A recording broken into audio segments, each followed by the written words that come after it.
You have a task to do. You want to do it. You might even be sitting right in front of it. But for some reason, your body refuses to move.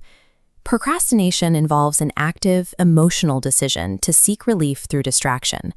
It's an intentional delay where you choose to clean your desk or check your phone to avoid the discomfort of the task itself. Task paralysis is an involuntary neurosomatic freeze response. The mind remains aware, but the execution systems are stuck. You sit there wanting to start, knowing exactly how to start, and understanding the consequences of staying still. That discrepancy between your desire to act and your physical immobility triggers intense distress and shame. The breakdown exists in the mechanical gap between a conscious goal and its physical execution. The process of turning a thought into a physical action happens in the prefrontal cortex. This is your brain's executive management center, and it is responsible for task initiation. In a typical brain, deciding to act triggers a surge of dopamine. That signal jumps the gap to the motor execution area in milliseconds. Dopamine tags the task as a priority, providing the activation energy to engage the motor cortex and authorize movement. In an ADHD brain, the baseline level of available dopamine in the prefrontal cortex is chronically low. The intention to act is formed, but the dopamine signal is too weak. It fizzles out before reaching the threshold needed to activate the physical motor system. Without that chemical bridge, the brain fails to authorize action. The motor system remains unengaged.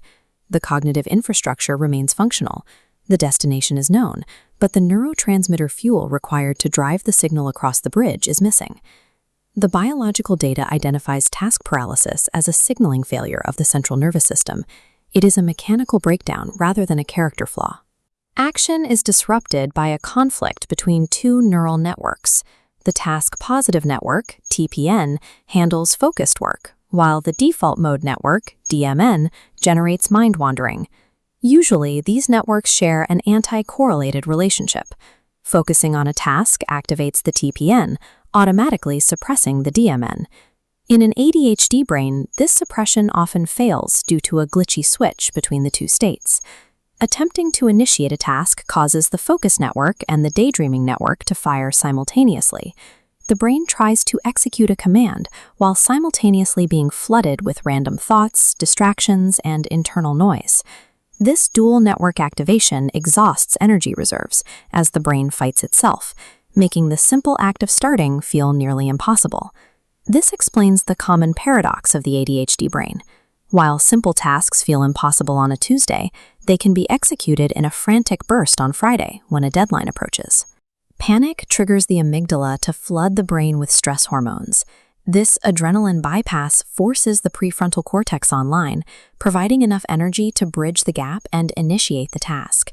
But this crisis-driven hijack is physically taxing, leading to long-term burnout and nervous system depletion.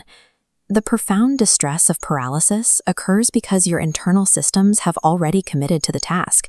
They simply haven't been able to transmit that commitment into movement. Discipline and harsh self-talk are ineffective tools against a neurochemical signaling deficit.